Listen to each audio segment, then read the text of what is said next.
On my birthday, my husband and children handed me divorce papers and eviction notices. The house, the business, the company, everything gone.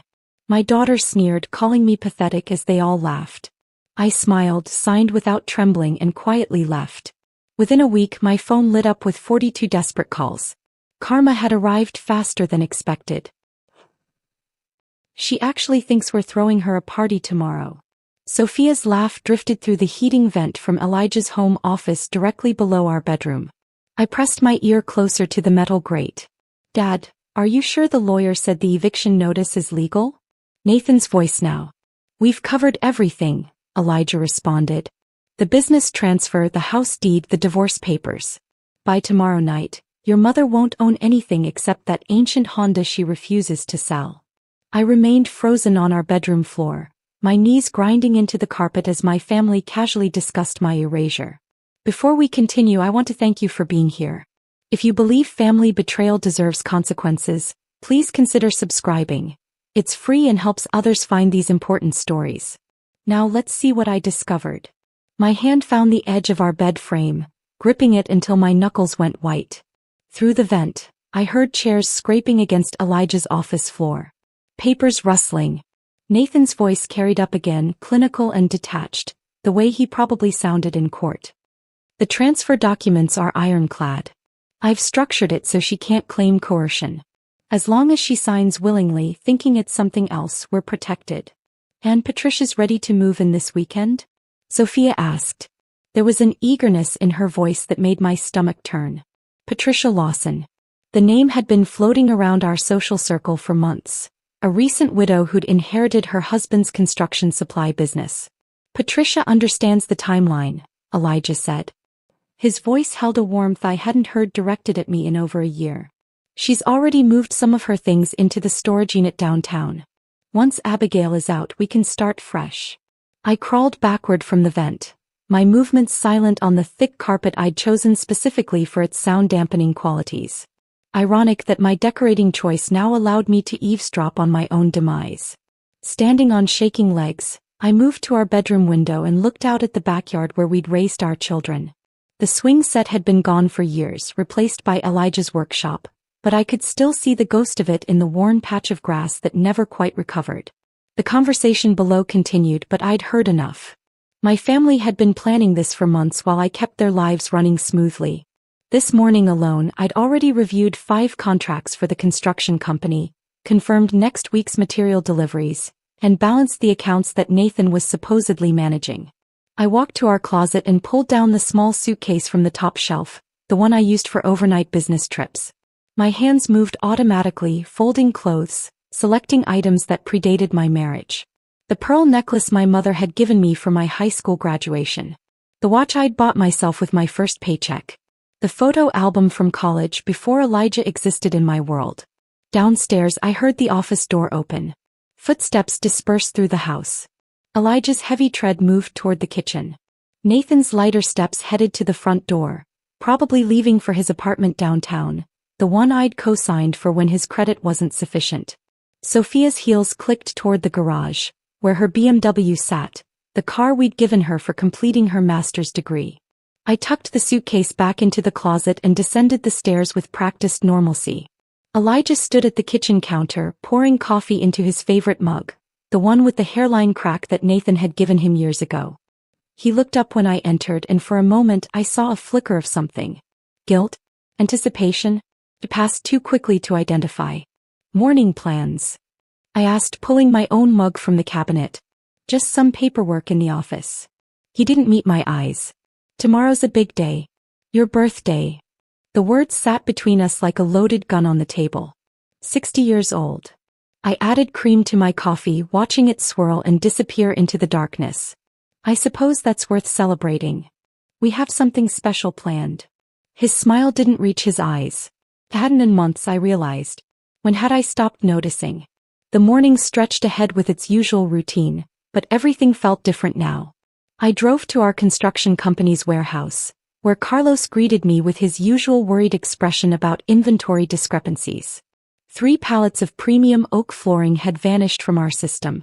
2 shipments of marble had been redirected without authorization. The security cameras had mysteriously malfunctioned on the exact nights these changes occurred. "Mrs. B," Carlos said, lowering his voice, "something's not right here. These aren't accidents or software glitches." I patted his shoulder, this loyal man who'd worked for us since the beginning. "I know, Carlos. Don't worry about it. Just document everything carefully." He nodded, confusion clear on his face. He didn't understand why I wasn't more upset. How could I explain that stolen flooring was the least of my concerns when my entire life was being systematically dismantled by the people I trusted most? The rest of the day passed in a surreal haze. I attended meetings, signed purchase orders, and solved problems as if everything was normal. But underneath, my mind was racing, planning, preparing. Every interaction with Nathan felt like theater. He stopped by the office to discuss the software issues with inventory, his face a mask of professional concern while knowing he'd orchestrated the entire situation. Sophia called to confirm family dinner on Sunday, her voice bright and false. "We'll celebrate your birthday properly then, Mom. Just family like you prefer." I agreed, matching her tone, both of us performing our roles in this elaborate deception. That evening, I stood in the kitchen preparing dinner while Elijah worked in his office below. Through the vent, I could hear him on the phone, probably with Patricia, his voice low and intimate. Tomorrow they planned to serve me with papers at what I was supposed to believe was my birthday celebration. Tomorrow they would watch me sign away everything I'd spent 32 years building. But tonight I stood in my kitchen cooking Elijah's favorite meal one last time, my movements calm and precise. They thought I was oblivious, content in my routine, blind to their machinations. Let them think that. Tomorrow would come soon enough, and with it surprises they never anticipated. My phone sat on the counter with 3 numbers already programmed in, waiting for tomorrow's aftermath. Margaret Winters, forensic accountant. James Ashford, corporate attorney. Detective Riley Morrison, who still had questions about my business partner's death 8 years ago. I smiled as I plated the dinner, a genuine smile for the first time all day. They thought tomorrow was their carefully orchestrated finale. They had no idea it was actually just the beginning. Morning arrived with Elijah standing at my bedside, holding a steaming cup of coffee and wearing an expression I hadn't seen since Nathan's high school graduation. His hands trembled slightly as he set the mug on my nightstand, the liquid sloshing dangerously close to the rim. "Happy birthday, sweetheart. Wear your blue dress today, the one from our anniversary dinner last year." His voice carried an odd formality, as if reading from a script he'd memorized poorly.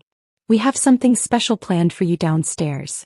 The blue dress hung in our closet, tags still attached. I'd bought it for our anniversary, but we'd never made it to dinner. Elijah had claimed a construction emergency that night, though I'd later seen the receipt from a downtown restaurant in his jacket pocket. "Table for 2. I slipped into the dress now, its silk fabric cool against my skin, and noticed how Elijah watched me from the doorway, his foot tapping against the hardwood floor in a nervous rhythm I recognized from 32 years of marriage. Walking down our stairs felt different this morning. The usual family photos along the wall seemed to watch my descent with knowing eyes. At the bottom, the living room had been rearranged. Our furniture pushed against the walls, creating an open space in the center where our mahogany coffee table sat like an altar. The morning light streaming through the windows illuminated a thick manila folder placed precisely in the center. Nathan stood by the front door, his stance wide and blocking, dressed in his courtroom suit despite it being Saturday. His phone was out, held at an angle that suggested recording. Sophia positioned herself near the hallway to the garage, her own phone raised, a small smile playing at her lips. They formed a triangle with Elijah at the apex, and I stood in the center, surrounded. "Please sit down, Abigail." Elijah gestured to the chair they'd positioned facing the table. Not my usual spot where I'd sat for thousands of morning coffees, but a kitchen chair brought in specifically for this moment. The wood felt cold through the silk dress. Nathan cleared his throat and stepped forward, his lawyer voice replacing any trace of the son who used to call me for advice during law school. "Mom, we need to discuss some changes to the family structure and business arrangements. What we're presenting today is the result of careful consideration and legal consultation." The folder opened under Elijah's fingers, revealing documents marked with yellow tabs indicating signature lines. "So many tabs. A lifetime of tabs." Nathan continued speaking, his words flowing with practiced precision while I watched Elijah's hands shake as he spread the papers across the table's surface. The first document is a dissolution of marriage filing. The terms are generous, considering the circumstances. Nathan's eyes never met mine, focused instead on a point just above my head.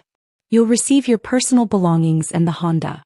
The second set transfers your interest in the construction business to Dad, recognizing his role as primary operator. The third relinquishes claim to this property, acknowledging that the mortgage and improvements were funded primarily through Dad's efforts. Each word landed with calculated impact, but it was Elijah who delivered the personal blow. We've grown apart, Abigail. You know we have. This is best for everyone. A chance for new chapters. His memorized speech faltered as he gestured vaguely at the papers. Patricia Lawson has been helping us navigate this transition. She understands business, understands what we need moving forward.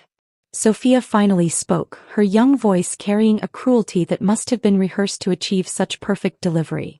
We've already moved your things to the garage, Mom. The stuff that's actually yours anyway. Most of it was Dad's money that bought everything else. She lowered her phone slightly to look directly at me. It's all sorted, labeled, ready for you to take. The silence that followed felt alive, breathing in the space between us. Through the front window I caught movement. Mrs. Henderson from across the street stood in her garden, pretending to water plants that didn't need watering. Tom Martinez next door had chosen this moment to check his mailbox for the third time this morning. They knew. The whole neighborhood had been informed or warned or invited to witness my humiliation. You're pathetic, Mom. Sophia's words cut through the silence with surgical precision. Did you really think we needed you anymore? Dad built this business. Nathan has the legal expertise. I have my own life, my own career. What exactly do you contribute except going through the motions every day like some kind of robot? Nathan's chuckle came quick and sharp, a sound I'd never heard from him before. Elijah's laugh followed, nervous and high, the laugh of a man who'd crossed a line and couldn't find his way back. The sound echoed off the walls of the home I'd spent 3 decades creating, maintaining, and filling with what I'd thought was love. Movement from the kitchen caught my attention. Marcus Webb stepped into view, Nathan's law school friend who'd attended dozens of dinners at this very table. He held his briefcase like a shield, his expression professionally neutral. I'm here as a witness, he announced unnecessarily, to verify that all signatures are given freely and without coercion. The pen appeared in Elijah's hand, expensive and heavy, the Mont Blanc I'd given him when he'd landed our first major contract. He extended it toward me with the same hand that had held mine through labor pains, through my mother's funeral, through celebrations and failures and ordinary Tuesday mornings that now felt like treasures I'd never properly valued. I took the pen. Its weight felt significant, final. The room held its breath as I pulled the first document toward me. Nathan shifted his position slightly, ensuring his phone captured everything. Sophia zoomed in with hers. Elijah's breathing grew audible in the silence. My signature flowed across the first yellow tab with practiced ease. Then the second. Third. Each name written with the careful penmanship my mother had insisted I perfect. Back when signatures meant promises and promises meant something. I signed away the house where my children had taken their first steps. I signed away the business I'd helped build from a single truck and a dream. I signed away 32 years of marriage with the same steady hand that had once signed our wedding certificate. The final signature complete, I set down the pen with a soft click against the mahogany surface. Looking up, I met each of their eyes in turn. Nathan's held triumph mixed with something else. Uncertainty. Sophia's phone lowered slightly as she processed my calm. Elijah stepped backward as if I might explode, might rage, might become the scene they'd apparently prepared for. Dad, I smiled. A real smile, the kind that reached my eyes and transformed my face into something they hadn't seen in years. Peace. It unnerved them more than any scream could have. Thank you, I said softly, rising from the chair with deliberate grace. This makes everything so much simpler. My steady composure lasted exactly until I closed the Honda's door behind me. The old car's engine turned over on the third try, just as it had for the past 15 years, and I drove away from my former life with nothing but 2 suitcases and a silence so complete it felt like drowning. The extended stay hotel sat 12 miles from the house, far enough that no one from our social circle would accidentally spot my car in the parking lot. The desk clerk barely glanced up as I counted out cash for a week's stay. Room 237 smelled like industrial disinfectant and broken dreams, but it had a door that locked and a bed that wasn't shared with a man who'd been planning my disposal for 6 months. I dropped the suitcases by the door and pulled out my phone, switching it to airplane mode before removing the SIM card entirely. They'd expect me to call someone, anyone, to rage and cry and beg for explanations. Instead, I would disappear into the silence they'd created. But first, I needed intelligence. During the drive, I'd mentally photographed every document I'd signed, and now I spread my phone across the bed, zooming in on the images I'd managed to capture while pretending to read. Nathan's legal language was precise but arrogant. He'd buried clauses in subsections, assuming I'd sign without reading, just as I apparently did everything else without thinking. One clause particularly stood out: a non-compete agreement preventing me from working in construction within a 500-mile radius. Unenforceable according to state law, but they didn't know I knew that. My notebook filled quickly with columns of information. Assets they knew about versus ones they didn't. The separate business account I'd opened 3 years ago when I'd started noticing discrepancies, now holding $40,000 in legitimate consulting fees from side projects Elijah had deemed too small to bother with. The storage unit across town where I kept my mother's antiques, still in my maiden name. The network of suppliers who dealt with me directly, bypassing the official company channels. At exactly midnight, I walked to the hotel's business center and used their phone to make the first call. Margaret Winters answered on the second ring, her voice alert despite the hour. We'd been roommates at State College, both studying business when women were still oddities in those classrooms. She'd become a forensic accountant specializing in divorce cases, finding hidden assets with the dedication of a bloodhound. Abigail? This number isn't yours. Her voice sharpened with concern. I need your expertise, Margaret. Confidentially. Can we meet tomorrow? Where and when? No questions about why I was calling from an unknown number at midnight, no expressions of surprise. Margaret had handled enough ugly divorces to recognize the sound of a woman in crisis. The second call required more delicate handling. James Ashford had built his law practice on corporate litigation, but 4 years ago, I'd helped his daughter Rebecca escape an abusive marriage by hiding her in our guest house for 3 weeks while James arranged protection orders. He tried to pay me, tried to express gratitude in ways that mattered to men like him, but I'd simply told him that someday I might need a favor. James, it's Abigail Brennan. I'm calling in that favor. His pause lasted 3 seconds. I'll clear my morning schedule. My private office entrance, 7 sharp. The third call made my hands shake slightly. Detective Riley Morrison had investigated my business partner Robert Lawson's death 8 years ago. Heart attack at 52, the coroner had ruled, though Robert had just passed a comprehensive physical the month before.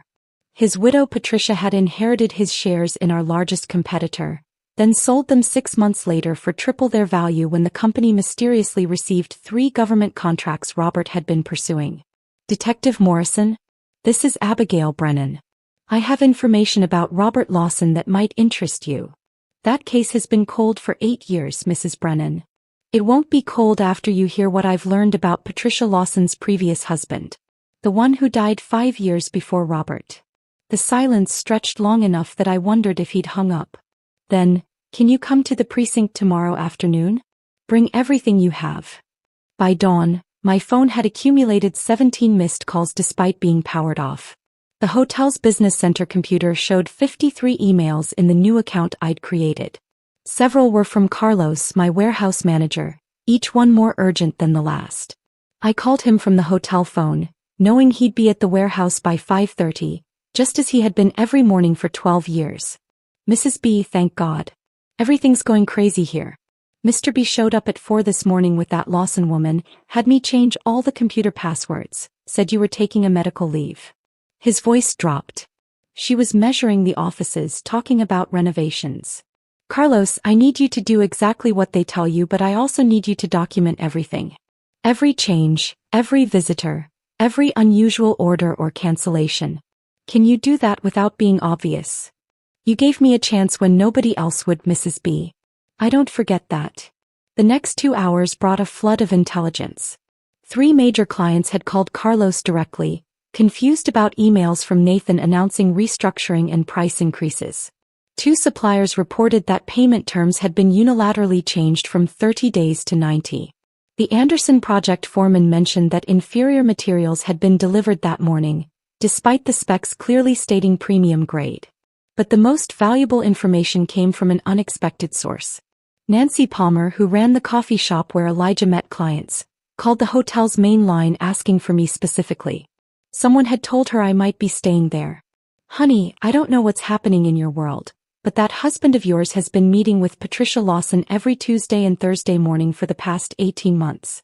Always the corner booth, always thought they were being discreet." She paused. "My cousin Linda works at the courthouse. Patricia's been there 3 times in the past month filing paperwork. And here's the interesting part, she filed the exact same types of documents before her second husband died. Linda remembers because it seemed strange at the time, getting everything in order months before he had his sudden heart attack. The pieces formed a pattern so clear I wondered how I'd missed it. Elijah hadn't fallen for a younger woman or gotten bored with our marriage. He'd been selected, groomed, and was now being positioned for something far worse than divorce. Patricia Lawson didn't just steal businesses. She eliminated their owners after securing control. I made one final call that morning, this time to Sarah Martinez, who ran the private investigation firm James had recommended for business matters. Her rate was expensive but worthwhile, especially when I mentioned Patricia Lawson's name. "That woman's got a reputation," Sarah said carefully. "I'll need a retainer, but I can have preliminary background by tomorrow. Fair warning though, if half of what I've heard is true, you're not dealing with a simple divorce situation. You're dealing with someone who plays for keeps permanently." The hotel room had transformed from a refuge into a command center. Documents spread across the bed, laptop open to business accounts they didn't know existed, phone numbers for allies who would help me navigate the disaster my family had unleashed. They thought they'd won, thought I'd crumble into nothing while they celebrated their freedom. They had no idea what they'd actually done. They'd freed me too. Margaret Winters arrived at the hotel room at 7 the next morning carrying 2 laptops and a box of files that made the desk groan when she set them down. Her expression shifted from professional concern to genuine alarm when she saw the documents I'd photographed spread across the bed, each one marked with sticky notes detailing the hidden clauses and implications. 3 years, she said after 90 minutes of analysis, her fingers flying across calculator keys. "They've been bleeding the company for 3 years, Abigail. The patterns are clear once you know what to look for." She pulled up spreadsheets on her laptop, the numbers forming a story of systematic theft. Funds diverted through fake vendor payments, legitimate expenses inflated by 30% with the excess routed to accounts in the Cayman Islands, construction materials purchased but never delivered, their costs written off as losses. The total made my stomach turn. $1.2 million methodically stolen while I'd been focused on daily operations. "Nathan's digital signature appears on every fraudulent document," Margaret continued, highlighting specific transactions. "He used his law firm's credibility to authorize transfers that would never pass a real audit. And here, look at this." She pointed to a series of equipment sales from 6 months ago.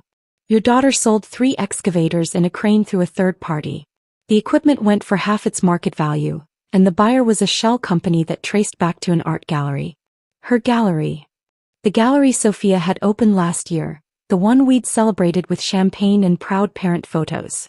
Every opening, every exhibition funded by stolen equipment from the company her grandfather had started with his bare hands and a single truck." Margaret's most damning discovery came from cross-referencing dates. "Patricia Lawson's name appears on signature cards for your business accounts 2 weeks before your birthday. Before the divorce papers were filed. They were so confident you'd signed that they'd already started the transfer process." My phone buzzed with a text from Carlos. "Need to talk. In person. Urgent." I met him at a diner 5 miles from the warehouse, choosing a booth where I could watch the door. Carlos arrived looking haggard, sliding into the seat across from me with movements that suggested he'd been looking over his shoulder. "Mrs. B, I stayed late last night pretending to do inventory. Around 9 your husband showed up with that Lawson woman. They didn't know I was in the upper storage area." He pulled out his phone, swiping to a voice recording app. "I recorded this." The audio was muffled but clear enough. Elijah's voice. "Once the divorce is finalized, we can start liquidating assets more aggressively. Then Patricia, her tone cold and businesslike. The timeline is critical. We need her completely removed from any decision-making position. If she tries to interfere, we'll handle it. I've handled obstacles before. There's more, Carlos whispered. I checked the security system this morning. Someone deleted footage from 3 specific nights over the past month. But they didn't know about the backup drive I installed in the ceiling. I have everything. The footage he'd saved on a thumb drive showed Elijah and Patricia photographing inventory lists, client contracts, and supplier agreements. In one frame, Patricia was on her phone while pointing at our client database on the computer screen. The timestamp showed 2:47 a.m., 3 weeks before my birthday. They've been planning to gut the company and sell it piece by piece, Carlos said. I heard her mention buyers from Phoenix who'd take the contracts but not the employees. Everyone would be terminated. Detective Morrison's call came as I was driving back to the hotel. Can you meet me at the precinct now? What I found, we need to discuss it immediately. His office hadn't changed in 8 years, still cluttered with case files and coffee cups that looked like science experiments. But his expression was different, sharper, more focused than when he'd investigated Robert's death. Patricia Lawson's first husband died of a heart attack at 48. Her second, Robert, at 52. Both were cremated within 48 hours, which is unusual but not illegal. But here's what we missed the first time. He spread photos across his desk. Both men increased their life insurance policies 6 months before their deaths. Both named Patricia as beneficiary. And both had the same symptoms in their final weeks: fatigue, shortness of breath, chest pain. Classic signs of digitalis poisoning, which mimics heart attack symptoms. He pulled up another document on his computer. Your husband increased his life insurance policy last month. $2 million. Patricia Lawson is listed as secondary beneficiary after you. But once the divorce is finalized, she becomes primary, I finished. My tech specialist recovered deleted text messages from a phone Patricia thought she'd destroyed. She and your husband discussed permanent solutions and timeline adjustments regarding someone they refer to as the obstacle. Given the context, we believe that's you. The room felt smaller suddenly, the implications crushing. This wasn't just about money or business. Patricia had graduated from financial murder to the actual kind, and Elijah was either complicit or next on her list. My phone rang with a number I didn't recognize. It was Michael Anderson, whose housing development represented 40% of our company's current contracts. Abigail, I'm calling you directly because something's not right. Nathan missed our meeting yesterday, then sent junior materials to my site that weren't even close to spec. My foreman had to refuse delivery. The substandard lumber could have caused a catastrophic failure. His voice hardened. I also heard you're no longer with the company. Is that true? It's complicated, Michael. Then uncomplicate it. I hired your company because of your reputation for quality. If you're starting something new, I want in. The contract can be transferred if the terms are met. 2 more clients called within the hour with similar concerns. Nathan's incompetence was destroying relationships I'd spent 20 years building. Sophia's material substitutions had caused a minor collapse at a job site, thankfully with no injuries, but the liability issues were mounting. By evening, I had 3 file boxes of evidence: financial fraud, conspiracy to commit murder, corporate sabotage, and enough documentation to destroy the lives of everyone who'd laughed at my humiliation just 48 hours ago. Margaret had traced the offshore accounts. Morrison had built a case that would trigger federal investigation. Carlos had saved footage that would prove premeditation. Sarah Martinez's preliminary report on Patricia included 2 other suspicious deaths in different states. The woman who'd walked out of her house with nothing but memories had transformed into something else entirely. They'd thought they were disposing of a used-up wife and mother. Instead, they'd created their own worst nightmare. A woman with nothing left to lose and everything to prove. The file boxes sat in my hotel room like loaded weapons waiting to be fired, but I forced myself to wait. Timing would determine whether my evidence destroyed them or merely wounded them enough to retaliate. Each morning brought new reports from Carlos that confirmed what I already knew.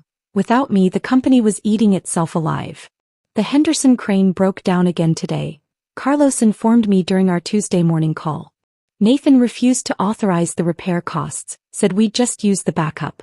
He doesn't know we sold the backup crane 6 months ago. Sophia handled that transaction herself. The operator had to walk off the Mitchell site. Through the hotel window, I watched rain streak the glass while Carlos detailed the cascade of failures. The automated billing system had crashed because Nathan had forgotten to renew the software license. 3 subcontractors had walked off sites after payments were delayed past 90 days. The liability insurance was set to lapse in a week because Sophia had been using the premium payments to cover her gallery's rent. I documented everything in a leather journal, each failure meticulously recorded with dates, times, and consequences. The methodical note-taking gave me something to focus on besides the hole in my chest where my family used to live. 32 years of marriage reduced to evidence items. 2 children I'd raised became co-conspirators in my elimination. The knock on my door at 3 that afternoon was soft but persistent. Through the peephole, I saw Rebecca Thompson, my mentor from 20 years ago when I'd first entered the construction industry. She stood in the hallway wearing a rain-soaked coat and an expression of determined concern. "Abigail, open the door. I know you're in there and we need to talk." Rebecca entered my room without judgment, taking in the evidence boxes and wall of documents with the practiced eye of someone who'd built an empire from worse circumstances. She'd started Thompson Construction with a single truck after her own divorce, turning it into the largest firm in 3 states. "Word travels fast in our industry," she said, settling into the uncomfortable hotel chair like it was a throne. "Nathan Brennan called me yesterday trying to poach my contracts. The boy actually thought throwing around his father's name would mean something. I told him I only work with professionals who know the difference between rebar and regret. Despite everything, I almost smiled at that. I'm here with an offer, Abigail. Not charity business. I need someone who understands quality control, client relationships, and project management. Someone who can take over our commercial division while I focus on government contracts." She pulled a folder from her briefcase. "Full partnership track. Corner office in the Meridian building. And here's the interesting part. It overlooks your old headquarters. You can watch them fail while you rebuild." The salary she quoted was double what I'd ever drawn from my own company. The benefits included things I'd never allowed myself. Car allowance, expense account, profit sharing that actually meant something. But it was the project list that made my breath catch. Every client who'd called me about Nathan's incompetence was already inquiring about moving their contracts to Thompson Construction. "When would you need an answer?" "Take your time. A week, maybe 2. Though I should mention the Anderson project is specifically requesting your involvement. Apparently, there was an incident with substandard materials that nearly caused a structural collapse. After Rebecca left, I needed groceries and basic supplies. The hotel's mini-mart prices were astronomical, and I'd been living on vending machine coffee for too long. The supermarket on Riverside Drive was far enough from our usual haunts that I felt safe from unexpected encounters. I was comparing pasta prices when a hand grabbed my upper arm. Elijah stood there, his face haggard, his usually perfect hair unkempt. The confident man who'd orchestrated my removal looked desperate, smaller somehow. "Abigail, we need to talk. You don't understand what's happening. Patricia, she's not what I thought." Movement outside caught my eye. Patricia Lawson sat in her Mercedes, engine running, watching us through the store's glass front. The man in her passenger seat was unfamiliar, thick-necked and alert, his eyes tracking our interaction with professional interest. "Let go of my arm, Elijah." My voice carried enough volume that nearby shoppers turned to look. "Please, just 5 minutes. You're in danger. We're both in danger. She's done this before." I pulled free and walked quickly toward the coffee shop next door, pulling out my phone as I moved. The coffee shop was crowded, full of witnesses, and had a rear exit through the kitchen if needed. Detective Morrison answered immediately. "Patricia Lawson is at Riverside Market with an unknown male, possibly armed. Elijah just approached me, seems panicked. Stay in public spaces. I'm sending a unit now." Through the coffee shop window, I watched Elijah exit the store and approach Patricia's car. She rolled down the window, and even from distance, I could see her expression shift from charming to vicious. Elijah stepped back, his hands raised defensively. The unknown man got out of the car, moving toward Elijah with deliberate intimidation. Then police sirens wailed in the distance, and both Patricia and her companion quickly returned to the Mercedes and drove away. Morrison called back an hour later. "We missed them, but we ran the plates on her car. She was at the university library this morning, accessing medical journals. Specifically, articles about plant-based toxins that mimic cardiac symptoms. She's escalating.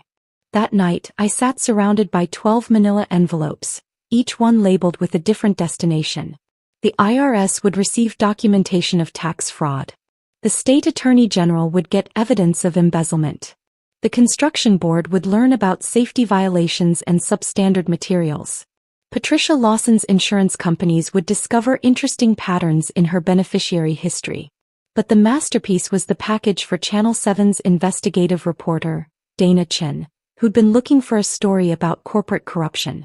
I included enough evidence to launch an investigation but held back the most damaging revelations. Those would come later, timed perfectly with Elijah's attempt to file mental incompetency claims against me. Each package contained different pieces of the puzzle, ensuring multiple investigations would launch simultaneously. No single agency would have the complete picture, but together they would create an inescapable net. Digital copies were uploaded to cloud storage accounts under different names.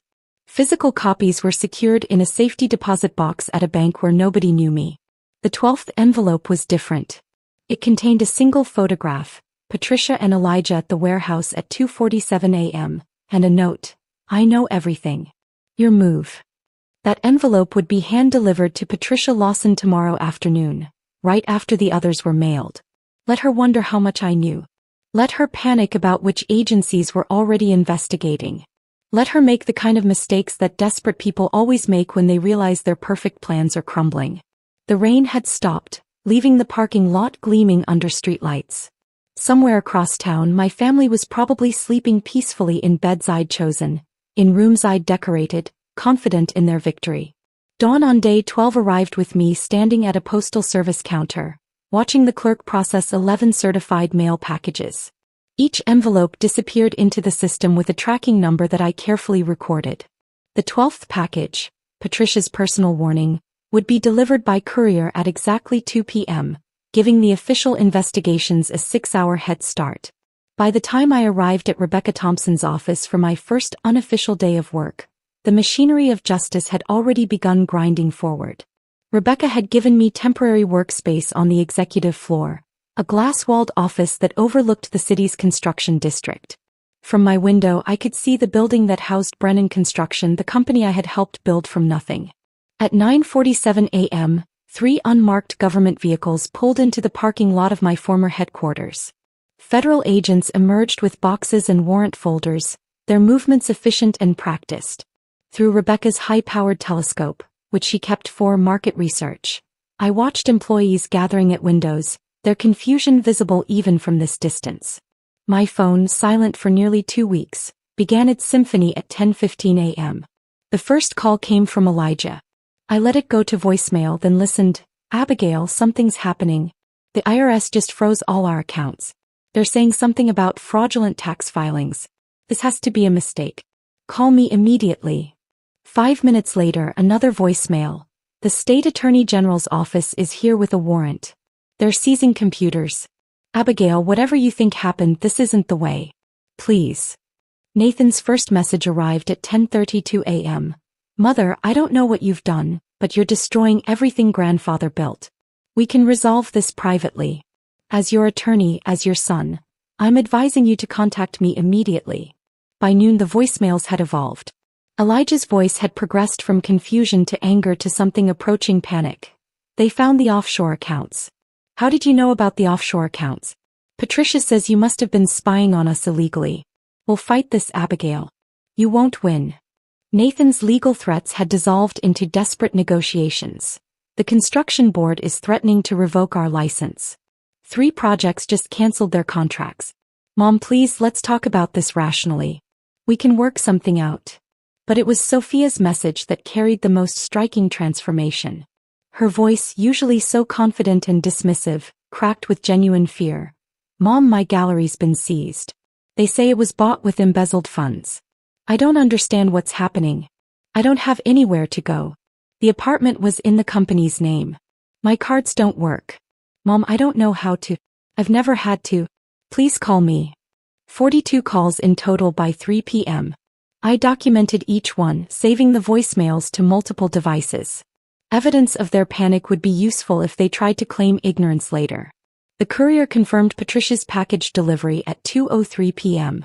By 2:47 p.m., Sarah Martinez's investigator sent me photos that exceeded my wildest expectations.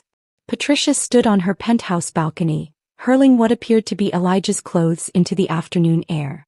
Expensive suits floated down like surrender flags while she screamed loud enough for neighboring buildings to hear. She found the photos in the package, Sarah explained over the phone. Pictures of Elijah with 2 different women at hotel bars over the past year. He's been playing her while she was playing him. She's destroying everything he left at her place. The investigator's video footage showed Elijah arriving at the building, looking up at the clothing rain, then backing away as Patricia appeared to throw a laptop that exploded on the sidewalk near his feet. The security guard blocked his entry while Patricia could be heard shrieking about being made a fool. "There's more," Sarah continued. She came down to the lobby with scissors, threatening to cut up his car seats. Building security had to restrain her. Elijah fled to a motel off Highway 9. The same one where you're staying, actually. He's 3 doors down from your room. The irony was almost poetic.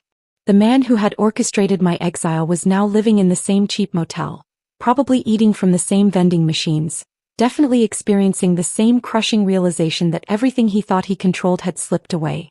Rebecca and I spent the afternoon visiting clients who had expressed concerns about Brennan Construction's stability. The Anderson meeting was particularly satisfying. Michael Anderson himself greeted us in his office, where architectural plans for his development covered every surface. "Abigail, I'm glad you're here.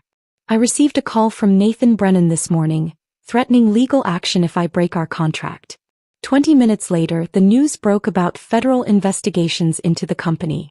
"I want Thompson Construction to take over immediately, with you personally overseeing the project." We visited 6 clients that day. Every one of them signed transfer agreements moving their contracts to Thompson Construction. The combined value exceeded $8 million, more than Brennan Construction's entire annual revenue from the previous year. Carlos called as we returned to the office. "Mrs. B, it's chaos here. 17 workers have already quit. The rest are updating resumes. Nathan tried to run a safety meeting but didn't know the basic protocols. Someone called OSHA about the violations. They're coming Monday. Carlos, Thompson Construction needs an experienced warehouse manager. Same crew, better pay, actual safety standards. Interested?" His relief was audible. "When do I start?" By evening, Rebecca and I had hired 12 of Brennan Construction's best employees, secured 4 major contracts, and established a transition timeline that would have the Anderson project back on schedule within a week. We celebrated with coffee in her office, watching the last government vehicle leave the Brennan Construction parking lot. "You know what the beautiful part is?" Rebecca said, studying the building through her telescope. "You didn't destroy them. You just removed yourself from the equation and let them reveal who they really were. The fraud, the theft, the incompetence, it was always there. You were just the foundation holding it all together." My phone buzzed with text number 43 from Elijah. "Patricia knows about the other women. She's threatening to go to the police about something. I don't know what you've started, but it's destroying everything."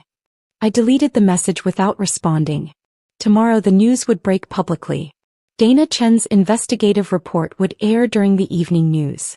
The construction community would learn about the fraud, the safety violations, and the federal investigations. By week's end, Brennan Construction would exist only as a cautionary tale about greed and betrayal. But tonight I sat in my temporary office, looking out at the city I had helped build, one quality structure at a time. Tomorrow I would sign my employment contract with Thompson Construction. Tomorrow I would begin rebuilding my professional life on my own terms. The phone rang once more. Call number 44. This time I recognized the number as the motel's front desk. Elijah was probably trying to reach me through their phone since I wouldn't answer his calls. I let it ring, packed my things, and headed to my room at a different hotel across town. The new hotel room felt safer, 20 miles from Elijah and his desperate attempts to reach me through the motel's front desk. I had just finished organizing my new office supplies when Dana Chen's investigative report began playing on the mounted television. Her serious expression filled the screen as she stood outside Brennan Construction's headquarters, the building looking abandoned despite the middle of the business day. Tonight, we investigate the sudden collapse of one of the region's most trusted construction companies, following federal raids and multiple arrests, Dana announced. Behind her, workers were removing the bronze letters spelling Brennan from the building's facade, each letter dropping into a truck bed with a hollow clang. My phone vibrated with a text from Detective Morrison. Turn to Channel 5 instead. You'll want to see this live. I switched channels to find breaking news coverage. Federal agents were escorting Elijah from the Highway 9 motel in handcuffs, his head down, his expensive suit replaced by the rumpled clothes he'd been wearing for days. The timestamp showed 6:47 p.m., exactly 3 weeks since my birthday ambush. The reporter's voice carried over the footage. Elijah Brennan, founder of Brennan Construction, arrested on charges of tax evasion, fraud, and conspiracy. The scene shifted to Nathan's law firm downtown. Through the glass doors, agents could be seen carrying boxes while Nathan stood frozen at the reception desk, his colleagues backing away as if his legal troubles might be contagious. His arrest happened in full view of the senior partners who had once praised his ruthless efficiency. They led him out through the main entrance, ensuring everyone saw the Golden Boy's public downfall. Sophia's arrest was quieter but no less complete. The gallery she had loved so much was wrapped in yellow tape, the windows she had spent weeks arranging now blocked by federal seizure notices. Agents found her sitting in the back office, surrounded by pieces she could no longer sell from a business that no longer existed. The reporter noted she went quietly, seemingly in shock. Patricia Lawson's arrest provided the evening's dramatic climax. News helicopters circled her penthouse as agents attempted entry. She could be heard screaming about her rights, about conspiracy, about being set up. The footage showed her being dragged out, still in designer heels and a silk robe, her perfectly styled hair finally disheveled. The reporter mentioned additional charges being prepared related to 2 previous husbands' deaths. Morrison called as the coverage continued. Can you come to the station tomorrow morning? There are some things you need to know about what we found. The next morning, Morrison's office felt different. The exhaustion in his eyes had been replaced by grim satisfaction. He spread files across his desk, each one labeled with names I recognized. The text messages we recovered are damning. Patricia and Elijah discussed your removal extensively. The birthday ambush was supposed to destabilize you, make you vulnerable. Patricia had sourced digitalis from a contact in Mexico. The plan was to wait 3 months, then invite you for a reconciliation dinner. My stomach turned, but Morrison continued. Here's the ironic part. Patricia was simultaneously planning Elijah's death for approximately 8 months later. She'd already drafted documents transferring his assets to her name. Your husband thought he was the predator, but he was always her prey. He showed me a message from Patricia to an unknown number. E is easier to manage than expected. Once A is handled, we'll need 6 to 8 months before his heart attack. The construction contracts alone worth 8M. Your walking away disrupted everything, Morrison explained. Without you to blame for the company's collapse, Patricia couldn't position herself as Elijah's savior. When the investigation started, she panicked, moved too fast, made mistakes. Your silence saved your life and probably his too. I returned to Thompson Construction's offices to find my permanent workspace ready. The corner office Rebecca had promised overlooked the entire construction district. Through the floor-to-ceiling windows, I watched a foreclosure notice being posted on the house I had designed with such hope decades ago. The workers were gentle with it, as if understanding the weight of what they were posting. Throughout the day, former Brennan Construction employees stopped by to thank me for hiring them at Thompson. Carlos had brought his entire warehouse team. The Anderson project foreman had convinced his best crews to make the switch. Even the receptionist, Maria, who'd worked at Brennan for 15 years, now sat at Thompson's front desk. You gave us dignity in this transition, Maria said, tears in her eyes. You could have left us all to sink with them, but you didn't. The mail arrived at 3 p.m. with 3 letters forwarded from the hotel. Nathan's handwriting on the first envelope was shaky, the confident legal script replaced by desperate scrawls. His note was brief. Mom, I need money for the commissary. They're threatening to take my bar license. I know I have no right to ask, but I don't know who else to turn to. The other inmates found out I'm a lawyer. It's not safe here. Sophia's letter ran 3 pages, her artistic handwriting cramped and tear-stained. I never learned anything real, Mom. You tried to teach me, but I thought I was above it all. I thought the money would always be there. I can't even make coffee properly. The halfway house has me washing dishes and I don't even know how to do that right. I'm 26 and I'm starting from zero. Elijah's message came through his public defender, typed on official letterhead. Mrs. Brennan, my client maintains that Patricia Lawson manipulated the entire situation. He states he was coerced into the divorce proceedings and was unaware of the criminal elements involved. He wishes to discuss the possibility of character testimony regarding his years as a law-abiding citizen. I created a new folder in my filing cabinet, labeling it Birthday Gifts in permanent marker. Each letter went inside not out of cruelty but as evidence of consequences. They had given me divorce papers for my 60th birthday. The universe had returned the favor with arrest warrants for theirs. That evening I stood in my new office as the sun set over the city. The Brennan construction sign was completely gone now, leaving only ghost letters on the building's facade where decades of weather had left their mark. Tomorrow, demolition would begin on the interior, stripping it bare for new tenants.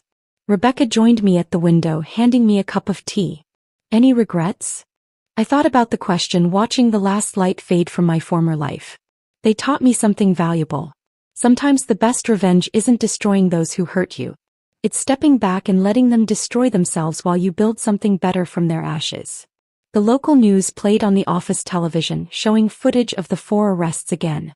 The reporter mentioned that additional charges were being filed daily as more evidence surfaced. The Construction Industry Board had permanently revoked Brennan Construction's license. The IRS had seized all assets pending investigation. Patricia Lawson was being investigated for 2 additional suspicious deaths in other states. Justice had arrived exactly 3 weeks after my birthday, wearing handcuffs and carrying federal warrants. 6 months had transformed everything except the sunrise. I stood at the window of my new apartment, watching the same sun paint the same sky, but everything it illuminated had changed. The coffee in my hand came from a machine I had chosen, brewed exactly how I preferred it without considering anyone else's taste. The mug, a handmade ceramic piece from a local artist, had no history, no memory, no ghost of better times haunting its rim. The apartment itself was smaller than the house, but every square foot belonged entirely to me. The furniture told no stories of compromise. The leather reading chair by the window had caught my eye at an estate sale, and I bought it without asking permission or checking joint accounts. The dining table seated 4 instead of 8, made from reclaimed pine by a craftsman who understood that imperfections could be beautiful. Above it hung photographs from the past 6 months. Carlos and his family at a barbecue, Rebecca and me signing contracts. The Anderson Project's completion ceremony where Michael Anderson had publicly credited me with saving his development. My phone rang with Margaret Winters calling to confirm lunch plans. She had become a regular presence in my new life, our college friendship rekindled by crisis and strengthened by survival. We met weekly now, 2 women who had learned that starting over at 60 was not a consolation prize but an unexpected gift. The partnership ceremony at Thompson Construction was scheduled for that afternoon. Rebecca had insisted on making it formal, inviting clients and industry leaders to witness the transition from employee to equal partner. The documents were already signed. I had learned to read every word now. But Rebecca understood the value of public recognition. The conference room filled with people who had watched my public humiliation and private rebuilding. Michael Anderson arrived early, bringing his wife who pulled me aside to whisper her admiration. 3 other major clients attended, each one having transferred their contracts from Brennan to Thompson specifically because of my involvement. The construction inspector who had flagged Nathan's safety violations shook my hand with genuine respect. Rebecca stood at the podium, her voice carrying across the room with practiced authority. 6 months ago this company gained something invaluable: integrity in human form. Abigail Brennan rebuilt herself and our commercial division simultaneously, securing $8 million in new contracts while maintaining a perfect safety record. Today she becomes my equal partner in Thompson Construction, though she has always been my equal in every way that matters. The applause felt different from any recognition I had received before. This was earned entirely by my own efforts, not reflected glory from a husband's success or children's achievements. The champagne tasted sweeter because I had paid for it myself. That evening a letter arrived at my office. Federal Bureau of Prisons official seal, Elijah's prisoner number in the corner. Inside, a visitation request form with a handwritten note. Please. One conversation before my transfer. There are things you need to know about the children. I held the paper for a long moment, feeling its weight. The man who had orchestrated my disposal was invoking our children to manipulate me one last time. But curiosity won. 3 days later, I sat in a federal detention center's visiting room, watching them bring in someone who looked like Elijah, aged 10 years. His orange jumpsuit hung loose on a frame that had lost 30 pounds. The confident posture had been replaced by a defensive hunch. When he sat across from me, separated by reinforced glass, his hands shook as he picked up the phone. "You look well," he said, his voice hollow through the receiver. I said nothing, waiting. "They're struggling. Nathan and Sophia. The public defender says Nathan might get 18 months minimum security if he cooperates fully. Sophia's in a halfway house learning job skills." He paused, studying my face for sympathy that wasn't there. "There are children, Abigail. They stopped being my children when they laughed at my pain." His face crumpled slightly. "I need money for the commissary. And a lawyer, a real one. Patricia's team is trying to pin everything on me, making me the mastermind when she was pulling the strings all along. You made your choices, Elijah. Every signature, every lie, every secret meeting with Patricia. Those were all choices. I loved you once," he said desperately. "Doesn't 32 years count for anything?" It counted for everything. That's why the betrayal was so complete. I stood to leave. "Abigail, please." His voice cracked through the phone. "I'm being transferred to federal prison in Arizona. 5 years minimum. I'll die in there." I hung up the phone and walked away, his muffled shouts following me through the reinforced glass. The desperation in his voice was the same tone I had carried in my chest that morning they ambushed me. Now it was his burden to bear. A week later, another unexpected letter arrived. This one from Jennifer, Nathan's ex-wife, whom he had divorced 2 years ago, claiming she lacked ambition. She was struggling, she wrote, trying to restart her life after Nathan had hidden assets during their divorce. She had heard about my new position and wondered if Thompson Construction had any entry-level positions. I hired her as an administrative assistant. She arrived that first morning nervous but determined, grateful for the chance Nathan had never given her. Watching her slowly find her confidence over the following weeks felt like balance being restored to the universe. The news eventually stopped covering the Brennan construction scandal. Elijah got 7 years, Patricia got life without parole after they connected her to 4 murders across 3 states. Nathan received 2 years and permanent disbarment. Sophia got probation and community service, though the halfway house reported she was finally learning basic life skills. I kept their letters in the folder marked birthday gifts, occasionally reading them to remind myself how far I had traveled from that morning of orchestrated cruelty. They had given me divorce papers and eviction notices, thinking they were ending my story. Instead, they had freed me to write a better one. Standing in my office as another day ended, I watched the city lights begin their nightly show. Somewhere in federal prisons across the country, the people who had tried to erase me were learning what erasure really felt like. Those 42 desperate calls had come too late because karma had already been set in motion the moment they chose cruelty over compassion. My phone sat silent on my desk, no longer a source of dread but a tool for the business I was building on my own terms.